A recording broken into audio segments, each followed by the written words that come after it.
Bonjour à tous, bienvenue dans cette vidéo où je vous présente les défis et les traits de caractère que prendra une planète lorsqu'elle traverse le signe du Scorpion, soit par transit, soit par progression secondaire ou par arc solaire. Si vous ne me connaissez pas, je m'appelle Sébastien Michel, je suis professeur d'astrologie et je consacre depuis quelques mois une série pour vous aider à apprendre gratuitement l'art de la prévision astrologique au travers des transits, des progressions ou des arcs solaires. Alors, lorsqu'une planète se déplace dans le zodiaque, éventuellement, elle va quitter la balance, qui était le sujet de ma vidéo précédente, et là, elle va entrer dans le signe du Scorpion. Et vous le voyez à l'écran, elle est appelée à devenir une détective. Toute planète qui entre dans le signe du Scorpion doit entrer dans l'état d'esprit d'un détective, c'est-à-dire l'état d'esprit d'un détective, vous savez ce que c'est un état d'esprit de soupçon. C'est un état d'esprit où on est convaincu que quelque chose se cache, que quelque chose est invisible, que les apparences sont trompeuses et qu'on doit aller voir et soulever toutes les pierres afin justement de trouver là où les apparences sont trompeuses parce qu'on veut la vérité. Ça veut dire qu'une planète qui entre en scorpion, tout d'un coup, doit devenir convaincue qu'il y a quelque chose qui cloche, qu'il y a quelque chose qui est caché, qu'il y a une blessure, qu'il y a un problème, qu'il y a un frein, qu'il y a un blocage et qu'elle doit le trouver, qu'elle doit être capable de travailler sans relâche pour trouver le blocage. Et c'est pour ça que dans un deuxième temps, elle va devoir devenir une psychologue. Parce que fait la psychologue? La psychologue, un peu à la manière du détective, elle a trouvé quelque chose qui bloque, quelque chose qui fait peur, quelque chose qui bouleverse, quelque chose qui fait de la peine, quelque chose qui fait souffrir, et elle en parle. Elle tente de l'amener à la lumière du jour pour la conscience. Elle tente de l'investiguer afin de le comprendre. Donc, cette planète qui a commencé par soupçonner que quelque chose n'allait pas, elle a fini par mettre le doigt sur ce qui blesse, sur ce qui fait de la peine, sur ce qui fait souffrir. Et là, elle entre dans ce personnage de la psychologue et elle se dit comment on fait pour vraiment en prendre conscience, comment on fait pour en parler, comment on fait pour pouvoir regarder la problématique en place. Pourquoi? Parce qu'éventuellement, elle va vouloir devenir la purgatrice. Elle veut purger ce poison. Elle veut guérir ce poison. Elle veut le sortir de là. Elle est consciente. Elle a joué le rôle de la détective. Elle a mis le doigt sur une blessure. La psychologue a fait en sorte elle a vraiment bien vu la blessure. Elle en a parlé. Elle en a amené à la lumière de la conscience.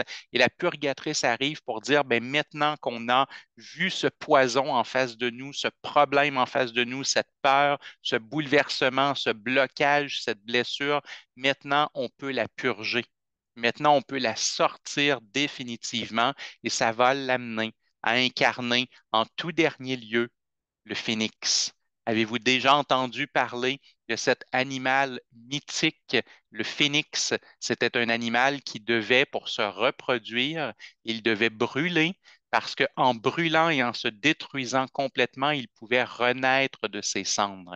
Et c'est une très, très belle image pour une planète qui traverse le scorpion parce qu'une fois que le poison est vu et qu'on est en train de le purger, eh bien, c'est le moment de la transformation profonde. C'est le moment de la guérison totale. C'est le moment où on est capable de se libérer définitivement du poison afin de devenir quelqu'un qui évolue, qui s'améliore, qui va mieux, qui respire mieux, qui est plus tranquille, qui est plus en paix avec lui-même. Donc, on doit devenir cette personne qui joue le rôle du phénix. On doit devenir cette personne qui a affronté une crise, mais qui, suite à la crise, ben, maintenant, elle est guérie et elle renaît de ses cendres. Donc, toute planète qui traverse le scorpion va devoir au départ entreprendre un travail de détective pour trouver ce qui la bloque et ce qui lui fait peur et ce qui la bouleverse. Avec la psychologue, elle va devoir amener tout ça à la conscience. Avec la purgatrice, elle va devoir extirper ce poison pour le guérir. Et avec le phénix, elle va devoir maintenant renaître dans un état d'épanouissement et d'évolution beaucoup plus intéressant que ce qu'elle était au moment de son entrée dans le signe du Scorpion. La seule chose que la planète doit faire attention, c'est de ne pas devenir la planète sombre. Et ce que je veux dire par là, vous voyez à l'écran, c'est écrit la baleine noyée. Pourquoi est-ce que je dis ça? Pourquoi je parle de la sombre, la planète noyée? Bien parce que je peux être un détective, une psychologue, une purgatrice et un phénix. Mais est-ce que je suis tout ça 24 heures sur 24, 7 jours sur 7, 365 jours par année? Si oui, je suis en train de devenir sombre. Si oui, je suis en train de tomber dans une énergie qui est extrêmement sombre, qui est extrêmement difficile, qui est extrêmement bouleversante et je suis en train de me noyer dans ces émotions sombres. Pourquoi est-ce que je le compare à une baleine? C'est une métaphore que j'aime beaucoup utiliser avec mes étudiants et avec mes clients. C'est que la baleine, elle vit dans l'eau, mais elle n'est pas un poisson. Alors, elle a une particularité. Elle doit plonger au plus profond de l'océan pour pouvoir aller se nourrir. Si elle reste en surface, elle va mourir de faim. Elle a besoin de plonger dans les profondeurs pour se nourrir. Par contre, elle ne peut pas respirer dans les profondeurs. Elle a besoin éventuellement de revenir à la surface pour respirer. Si elle reste au fond, elle a beau avoir de la nourriture, elle va mourir noyée. Eh bien, une planète qui traverse le Scorpion a besoin de plonger dans les profondeurs, c'est là qu'elle va se nourrir. Mais tout comme la baleine, elle ne peut pas y rester éternellement et en tout temps. Elle a besoin de revenir à la surface pour respirer. Elle a besoin aussi de s'amuser. Elle a besoin aussi de se divertir. Elle a besoin de ne pas se prendre la tête toujours.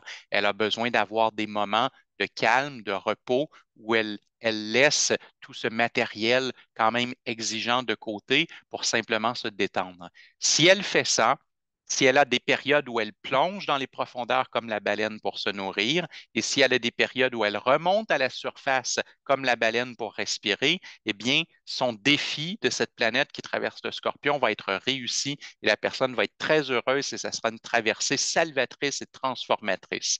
Par contre, si elle ne fait que plonger dans le détective, la psychologue, la purgatrice et le phénix, eh bien, elle sera comme la baleine qui se noie. C'est-à-dire qu'elle va être dans les profondeurs, elle va être dans la sombre et elle risque de se noyer à cet endroit.